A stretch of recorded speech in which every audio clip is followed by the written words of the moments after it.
Good evening, everybody. System Chalk here with the 151st episode of our first run through the House of Light expansion for Book of Hours, playing as the Archaeologist. Now, my big goal for today, if I can, is to get the Salon underway, because we've been working towards that all week, and I'm probably recording this at an hour, which is not super smart for my work stuff, but we will persevere. So I think, one fair guess would be, I think we can do quite a bit with winter. I'm just not sure if that's the main focus we want for the next little while. Like, in one sense, it's always good to get more books, it's always good to unlock more rooms, but in another sense, like maybe getting all of these skills sorted out, reading all of the different books is a little bit more valuable than just, I don't know, it's tricky to say which is which. The skills probably aren't at a point where they're really going to be getting me new rooms. I think the Sacrament Calcite, Assite, and Malachite are probably going to be the ones that really push me forward on that, but if my goal right now is Nectar and Heart, not too many rooms really do that. I mean, I guess we get the Nectar with the Red Forbidding, but we don't have, well, okay, I say we don't have a Nectar Newman, but how much you want to bet the Serpent Root gets me what I need? I'll think about that later. So, I've got the Shaft, I've got the Whist. I'm not so sure I know what I want to do with those. So I think we'll probably just hang on to them. We'll let the day go through. We'll, Got that in the wrong order. I think I'm willing to just let the Shaft and the Whist lapse. Actually, sorry, there's one last thing that I can do here. I can use, let's use the Shaft. I can keep a memory overnight. Let's say that will be...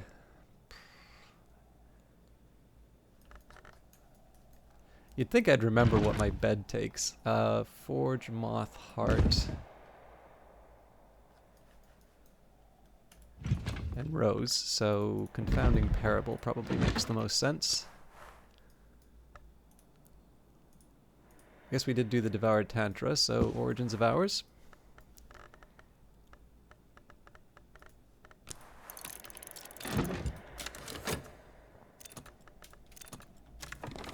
The skill is now level 7, its power aspects have also increased.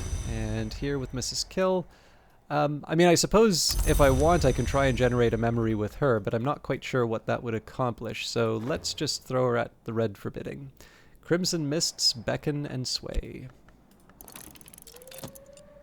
Okay, Hawthorn Blank, wood favored by the Horned Axe. A package. In fact, that seems like the sort of thing I can use the Whist on. We threw this overboard. Gather the scented blossoms of the fragrant chalice. Driftwood fragment. Long ago, there was a forest between the waves of Brankrug Bay. This driftwood was not nearly that old, but it shared salt with its lost forerunners. Alright, well that's better than I was expecting. So at this point, really we're just waiting on the... We're just waiting on the end of the day.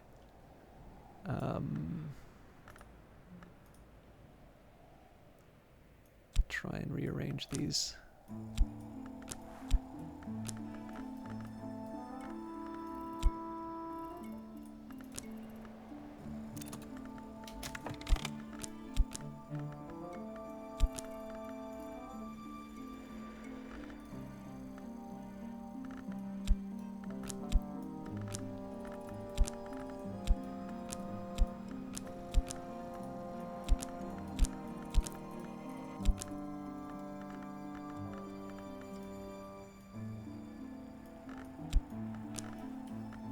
I'm not 100% sure where I'm going to put all of those, to be honest, but they're at least roughly where they need to be. Alright, towards a fundamental aesthetic, second edition, or the refinements of light. Julian Cosley had never wanted or expected to write a second edition of his masterwork. Julian Cosley long regarded Solomon Huscher as a charlatan, but his friend Nina Lagasse painted 3 paintings before her death in 1895, and these paintings apparently convinced Cosley to change his mind. With considerable irritation, he revised his magnum opus. The perfect hegemony of the hours is perhaps eternal. Cosley had always championed history rather than eternity, but the exceptions, limitations, contradictions of freedom. But Huscher's and Lagasse's work convinced him to believe in the paradox of the eternal ending, a means in which perfection might be reconciled with freedom. He's not happy about it. This is perhaps the angriest book ever written in support of a peaceful philosophy of acceptance, but Cosley was always scrupulous about his conclusions. So, Rose, Sky, and Winter, should I choose to use it.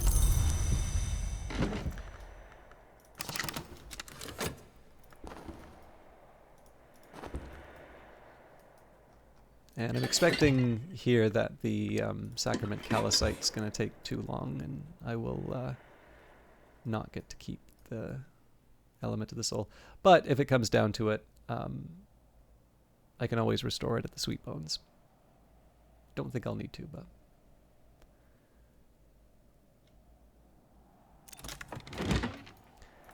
The origins of hours, the sage and ecstatic Soham, a frequent visitor to the mansis, claimed to have discoursed with the beach crow in person. Soham later insisted on a sky burial. Soham's writings veer from poetry to confession. He identifies from flesh, those who were mortal, from blood, those who arose from sacrifice, from light, entry from the glory, and from stone, those who arose before his knowledge. He insists that the moth was the first god who was blood, but later contradicts himself and claims it was the Red Grail.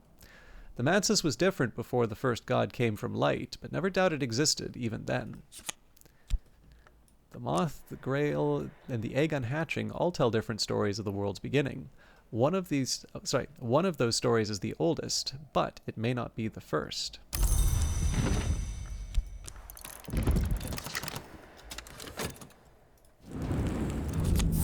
Alright, with Keeper level Grail, Ruby-Wise Ruin is a precursor to the Sacrament Callicite.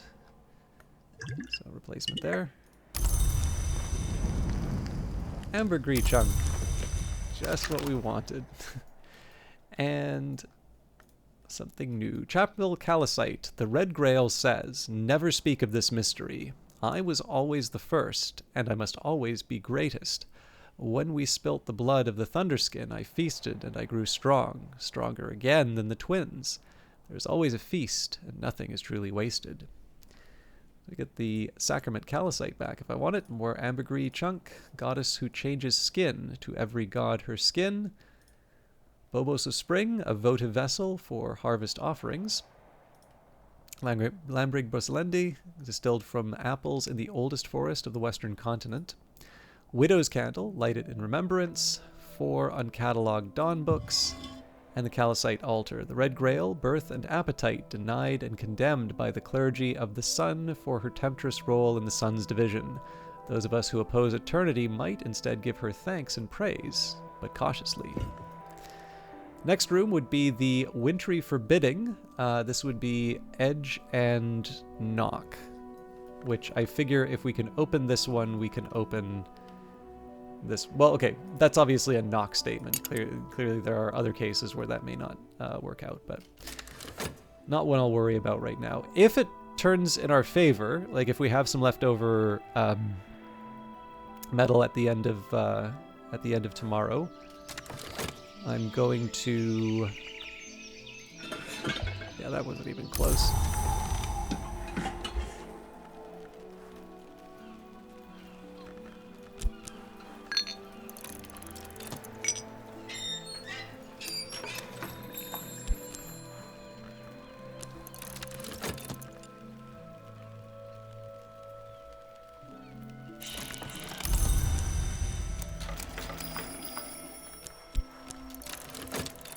If I have to, I can use the Sweet Bones to restore the metal, but I don't think it's going to be that big of a deal.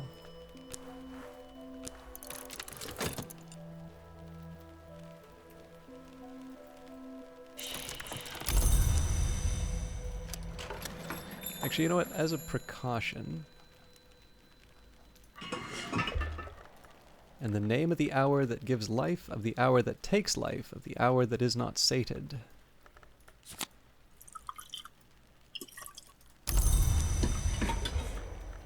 I think I will just have a glass of water and restore the metal.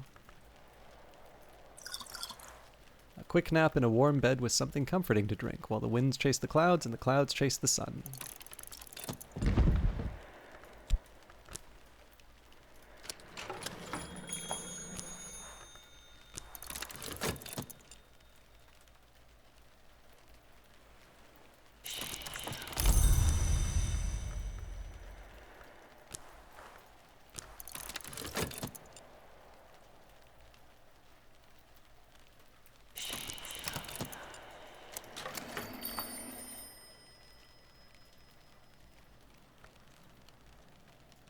Alright. So this is going to be a bit of a waiting game at this point. I feel like there are better things I can be doing with the time. But I think the headline feature of today is going to be the Salon, and I'd feel better if I just lock in what I need, and then, you know, we can sort of rush at the end of the day. Excuse me. As I used to say in my youth, the day is done and so am I, but I've earned my pay. Now, I probably don't need to cycle through like this, but again, we're kind of treating it like a normal day, at least until the Salon is finished.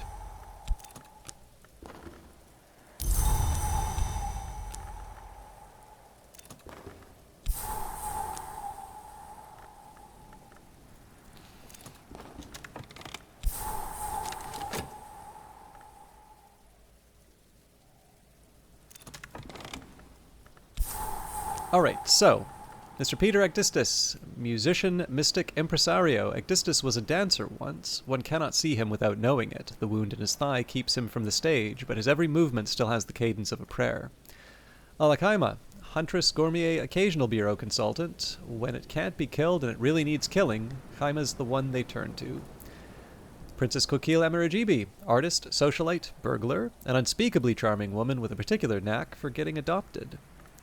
Senior Corso Reverti, manuscript hunter, legacy scavenger, mercenary. Many would question his ethics, few would deny his acuteness. And Father Stanislav John Schaller, priest, diplomat, gardener, a soft-voiced man with a very steady gaze. So we're not quite ready for the Salon yet.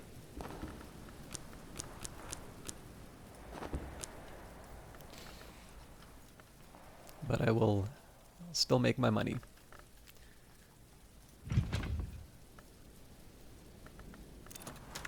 I deserved a little quiet time.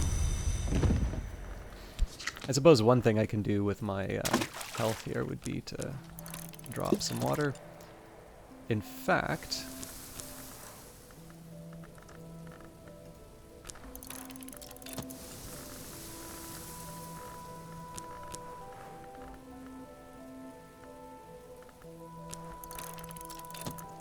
and then I'll also restore some of the sea blessed pears we lost. I used them, but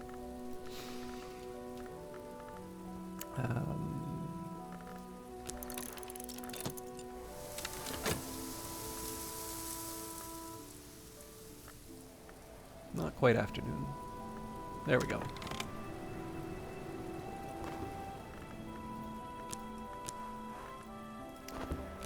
Alright, the Hall of Division. Ava de Wolf first furnished this as her Hall of Division, holding feasts where the guests were selected by unusual and exacting criteria. Later, Thirza Blake, 7th Librarian, employed the specialist pomatter to add mirrors. Lots more mirrors. So we've already described the guests. They will be enjoying onion soup, just enough tang to tantalize. Marinated roast beef, but since we have learnt from all vaporing fants to eat their ragouts as well as to dance, we're fed up with nothing but vain complaisance. Oh, the roast beef of Old England and Old English roast beef. Vegetable stew, unexciting but also unobjectionable. Magnificent roast potato. It's the dripping that elevates it. Roast potatoes are a feast for the senses, but the dripping deepens the flavor profile, makes the experience continue through the machinery of the mouth to become a kind of journey. And pear pie, flaky, buttery crust, luscious pears with cinnamon and nutmeg. We'll also be enjoying Isle water from Brankrug's Deep Springs. TRN Limited Drinking Cocoa, TRN Spices and Savors Department, describes this as the secret sacrament of the last Inca, witching to sane, to mend a broken heart, to color a pale soul, and Cater and Hero Second Flush Assam, tea from the land of the real unicorn, imported by Cater and Hero. My guests take their places for lunch. Keep an eye on the salon as it progresses. You'll need to add soul cards to encourage conversation to flow. Different guests will need different soul cards. The more guests, the longer the salon will last.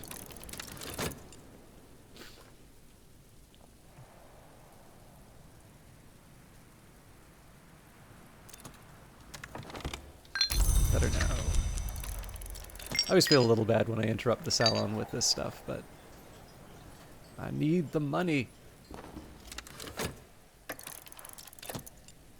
Lunch and supper last longer than less formal salons, allowing an extra interaction between your guests. Wistful asides, instinct and emotion. Add a tryst card.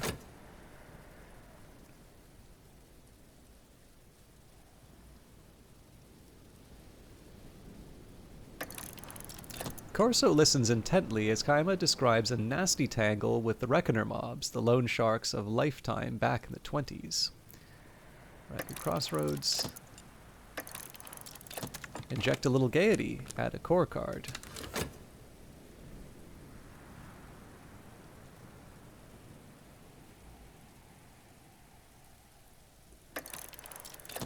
Hateful tongue, Corso says gloomily, but it's hard to stop speaking it once you start, you know, Kaima? Even when you stumble into a sticky patch. Okay, lesson Hyksos. That basically should count as a free... a free lesson. Invite a challenge. Add a metal card. So we're definitely good for metal. I did not need to...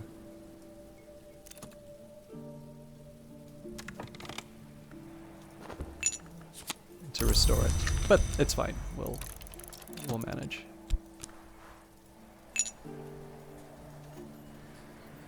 So I believe all of my elements of the soul are now ready for. I don't think we're in danger of missing anything. Kaima and Kokil are discussing the poetry of serpents, the signs that can be read from their tracks for hunting and for other purposes. Kokil seems unexpectedly knowledgeable about serpents.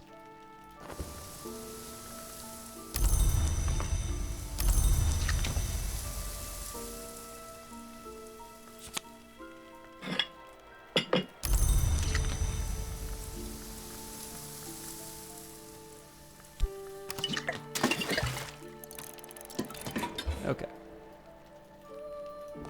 This is roughly around the time I should be reading all of these books.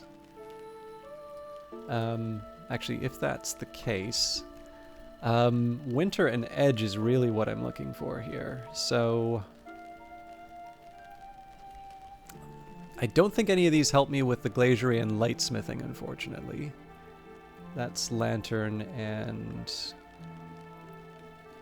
although preliminal meter... I'm trying to remember where I wanted to put that. I think it's... You know, I seem to remember I put it with the ones that were committed because I wanted to keep it in its place. I'm not super sure of that, but okay, what else? I think surgeries and exsanguinations was something I was going to work up, but that's not really, yeah, that's pretty low on the list. Okay, here's a slightly better way for me to do this. So if I take a look at my edge candidates, I mean, maybe Disciplines of the Hammer, but I think it's actually Disciplines of the Scar that I want to bring up more. I'm actually trying to remember if I have... I'm not sure I've sorted out a place where I want to take Disciplines of the Hammer yet.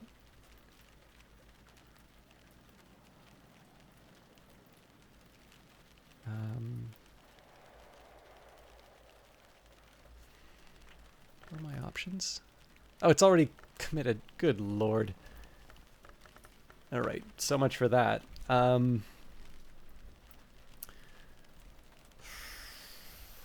Oh, you know what? Auroral Contemplation sounds like a good candidate. Edge and Lantern?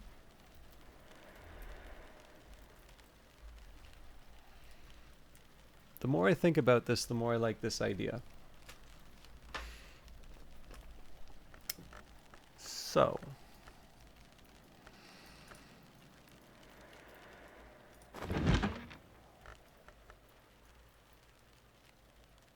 Let's...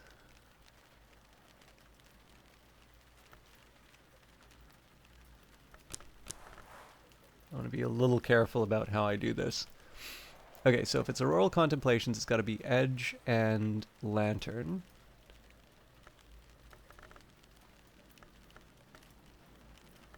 So this'll do. So that's one.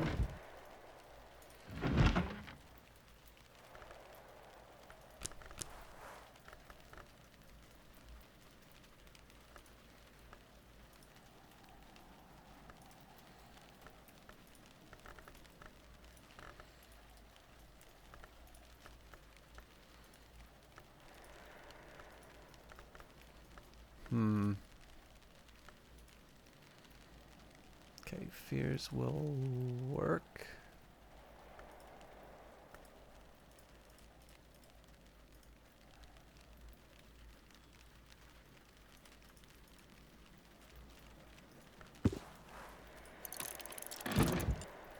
Two.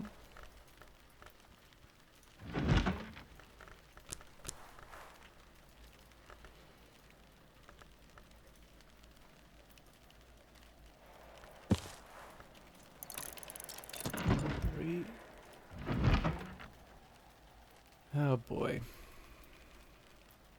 Can't do this yet.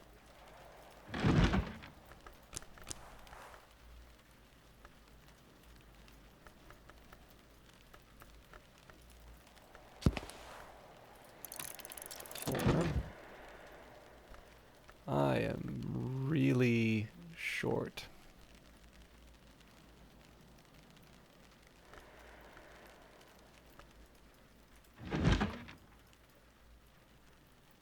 So this one's gotta wait.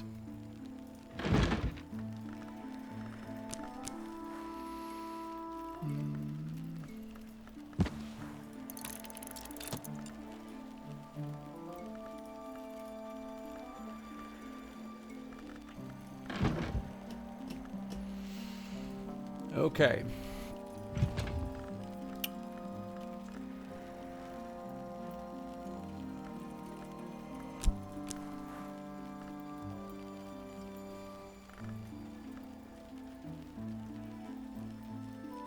I think I can get through this, but it's a lot closer than I was expecting. I just want Torx cleansing.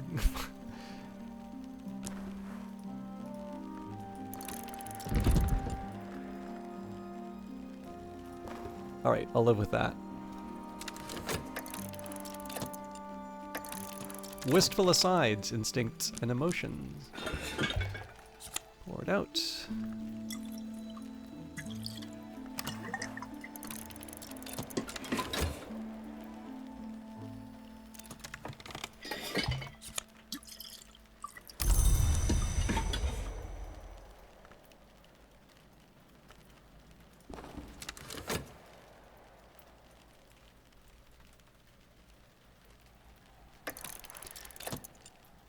Coquille is describing the poetry of serpents to a watchful, silent Kaima.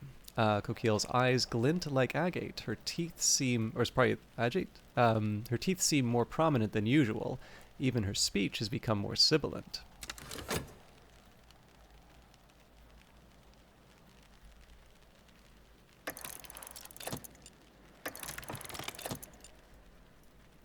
Say something witty. Add a shaft card.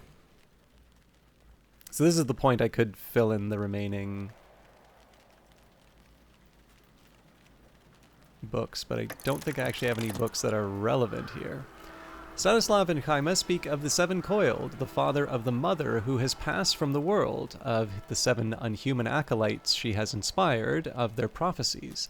Chaima reflects wistfully on what a great hunt the end of the seven-coiled must have been. Sand stories. I am, however, just kind of assuming that this is all going to work out. So let me just double-check these. Oh yeah, I'm doing that because we have the old wound and the Wormwood Dream and a whole bunch of backups to make sure that I'll be able to do this stuff, so why worry? What I will do, though, we know we don't have the full minute now, so let's go... I think this will work. So let's make this old wound.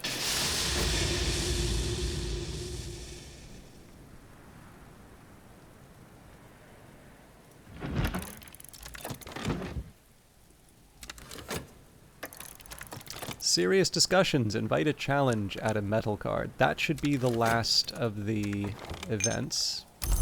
Now.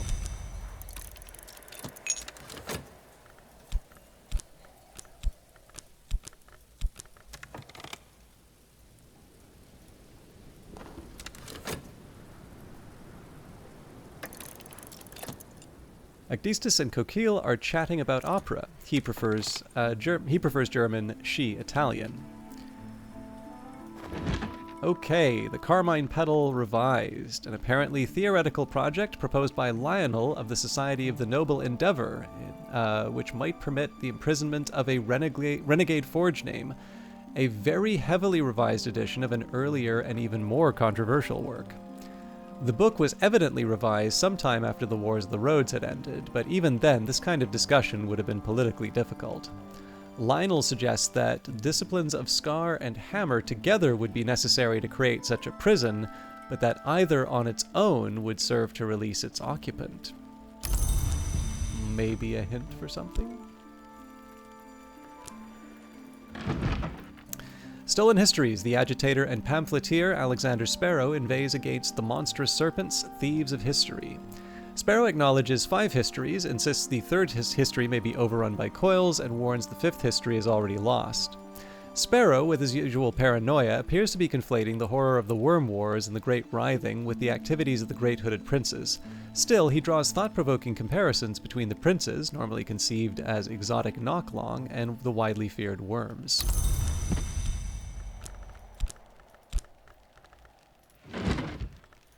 Honey, the Comprehensive Guide. Harvey Haddington, pilot, polymath, confectioner, writes with great enthusiasm about the marvelous work of the bee.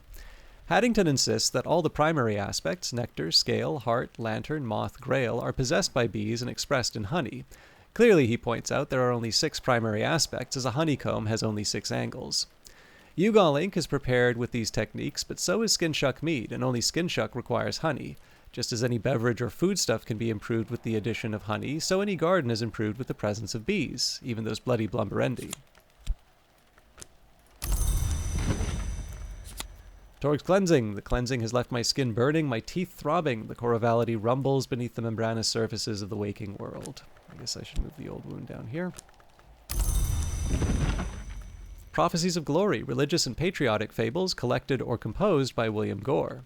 This is much more sober in tone than Gore's previous Wainscot histories. Evidently, he became religious in his later years. Each fable describes the coming of the second dawn, when the hours of the sun will be united, but in Eternity Denied, the Vampire Light and the Feast of Rays, Gore depicts a tainted dawn which can only be purified by a second division of the sun. He insists repeatedly on the dangers and temptations of a false dawn. Wait, 1, 2, 3, 4, 5, 6. There we go. Musgrave sketches. Musgrave, 4th Baron Brancroof. Musgrave, 4th Baron Brankrug, was widely mocked as the Bleating Baron and the Lamb de Wolf, but these sketches reveal a complex, somber inner life. Art begins in colors, grows dappled, finally is either mostly darkness or mostly light.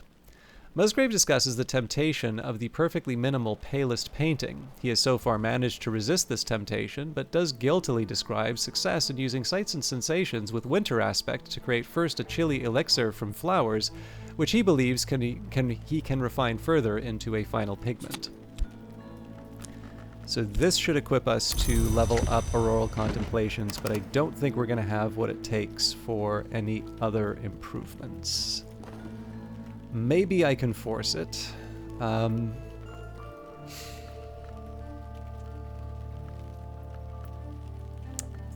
give up a little time just so I can confirm that we are well and truly done. What's next? A lively meal concludes. Okay. So I don't have... Like, there's not a world of opportunity in front of me, but let's just take a minute to think. So we've got a couple of preliminary meter. Sand stories is an interesting question. I don't know if I've actually got a place for those yet. So maybe... Oh yeah, piece of cake. So I also already have the confounding parable. So here's what we'll do. Let's take the Foss down. Let's take the Fet down. Let's... Sand Stories only really needs Moon and Rose, so I think I can probably just get a Salt.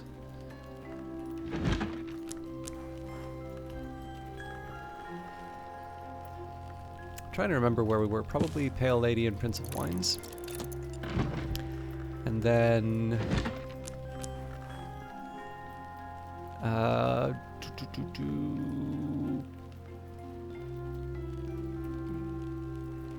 Sure.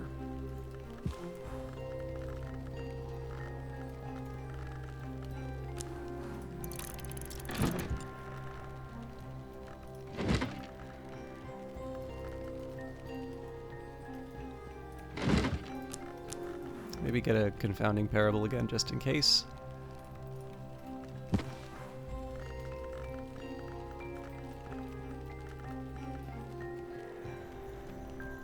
Sorry, it's Greek. I don't know why I'm looking for Greek. Finally, I can't catalog all of them, but I can at least get a couple. And honestly, if they're cursed, it's not like... I mean, I should be able to get through it. But no point in tempting fate. So we'll catalog 2 of the books, and if there are other opportunities, we'll take them. And then I think it's too late to try and... I mean, we might have an outside chance of being able to do Crowcross Sands and such, but I'd rather... I think I'd rather just take the guaranteed stuff. Okay. Lots of goodies. Oh, that's right. The Curious Hunch, too. Should have remembered that I'd use that. Okay, I've got a spare Satisfaction, which I forgot about. So let's use the Hyksos here.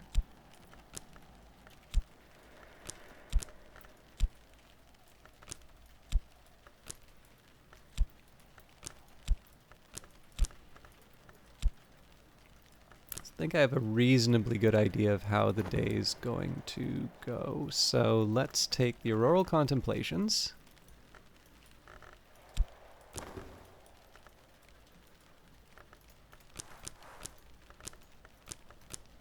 Just enough.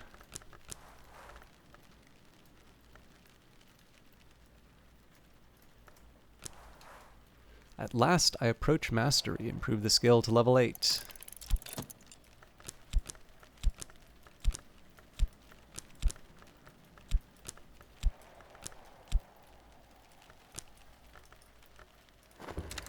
So yeah, these are all just going to kind of sit in place now, sadly.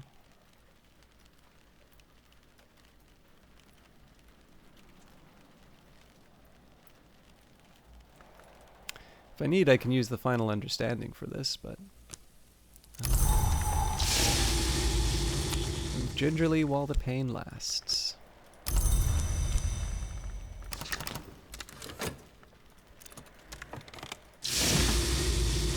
Now I have an idea of this book's nature and its contents. Oh, this is an appropriate one, a manual for departure.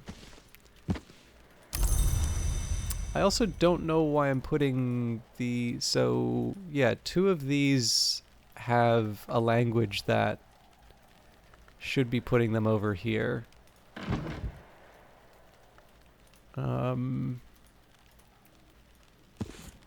So as the sun his course... Sorry, I'm trying to...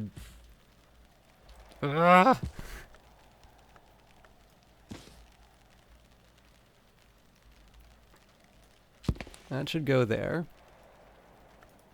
Manual for departure should go with the VAC books, which is not the easiest thing in the world to work with. Although we should have freed up some shelf space.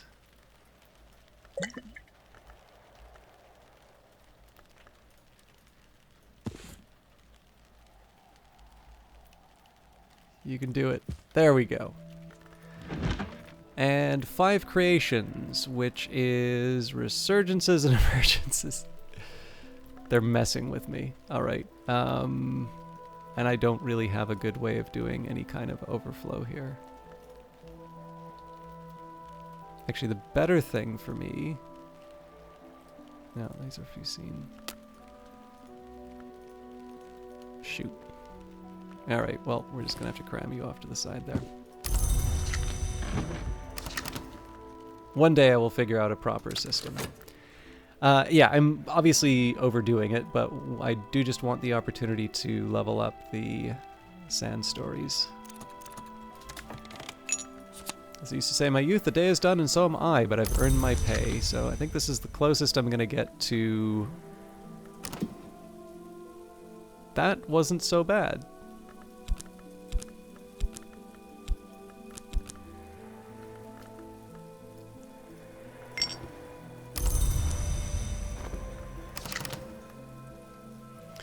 At this point, let's rest on the confounding parable, because otherwise it's going to be replaced by the books. Although again, I suppose I could have used the final understanding.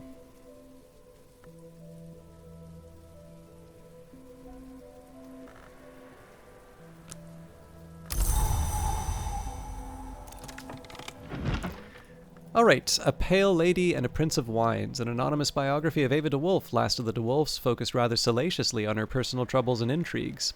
Ava de Wolf is engaged to one Abraham Wheellock, but he leaves her at the altar. Furious and humiliated, she returns to Brandkrug and is not seen in London again. 3 days after her departure, Abraham Wheellock's body is washed up near Gravesend. His face is so badly pecked by birds that he is only identified by his belongings. These include a waxed pouch containing a letter addressed to Wheellock, whose contents seem to show he is a spy in the pay of the Austrians. Subsequent investigation suggests that the letter is a forgery, but the matter remains obscure. Lord Franklin Bancroft, sometimes called the Prince of Wines, begins a series of visits to Brandkrug House. His relationship with Ava becomes a source of scandal.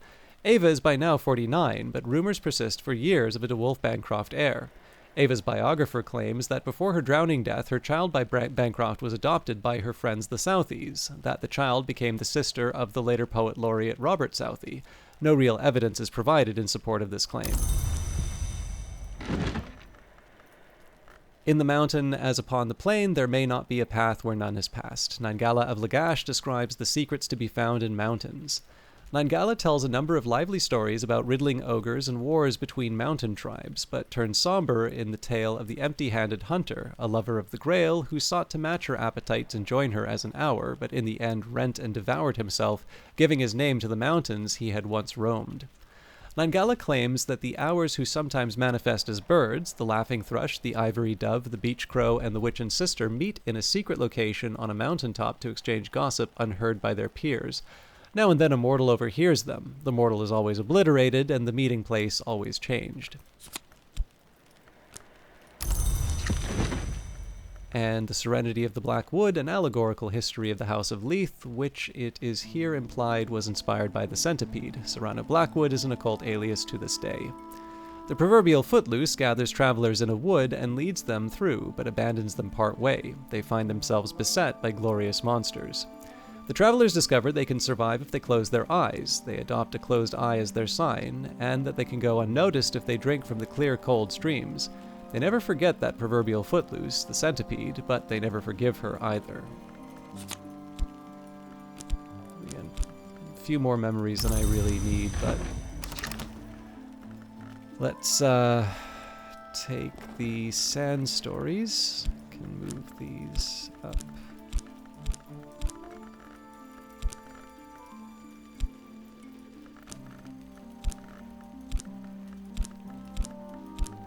The drawback is one of these things is going to actually have to be kind of the foundation. But I haven't figured that out yet, so we'll just level up what we can. I don't think any of these are going to... If I recall correctly, none of these should be a level 2 at this point. I could maybe verify that with my Tree of Wisdoms. I mean, there's a couple of 2s, but when I take a look at the things that are actually populated, maybe Illumination 2.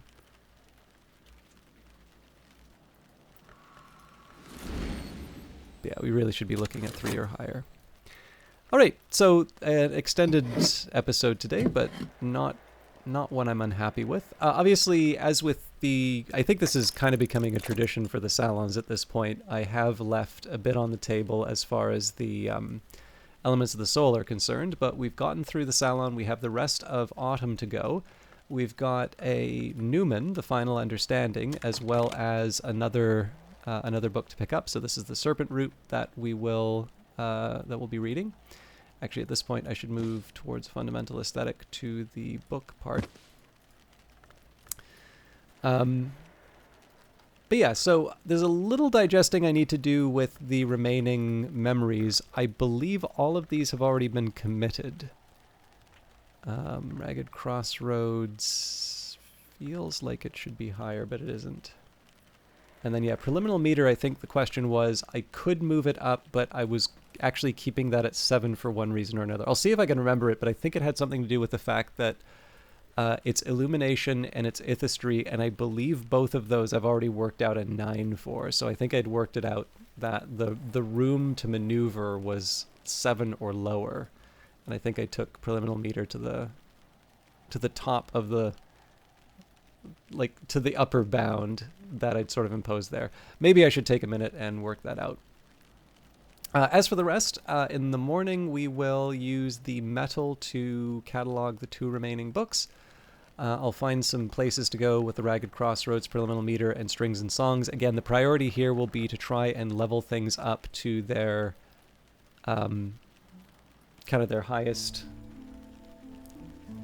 either the highest that I can possibly go or the highest I've planned for them. So I actually think I might take the Strings and Songs and put that towards Glazery and Lightsmithing. I think that one I was actually maybe even going to put at the very top of Ithistry, because I think it was Glassblowing, Bells and Braziers, and then it was Glazery and Lightsmithing was the one that I was holding those on for. Or, sorry, holding on to the others for.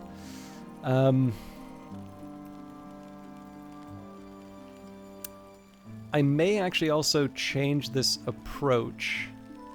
So I think there's a couple of things that I can commit to the Tree of Wisdoms based on some notes that I put here. There's definitely a couple that I've actually written down as, like, put this in position 9. So, like, Drums and Dances, I noticed, has a position 9. And I think it's because there are 4 cards below it where I have... Okay, I'm not 100% sure where I'm putting these things, but I definitely know that these are the lower level ones. So there's definitely a few here that I've worked out a very clear plan for in terms of where I'm putting them. Not that these things have to stay the way that they are, but Glazier and Lightsmithing definitely feels like one I should invest in, if only through the Strings and Songs. Then I've got the Knock and Rose, which I don't have as easy of an answer for, so I'm going to have a think on that. And then Ragged Crossroads, I guess, really comes down to Edge. I feel that Disciplines of the Scar is considerably lower than it should be, but because it's considerably lower, I might want to take a look and see if I have other candidates to move up first. Anyways, all of that will be handled next week. Thank you everybody for watching, and we'll see you in the next one. Until then, take care.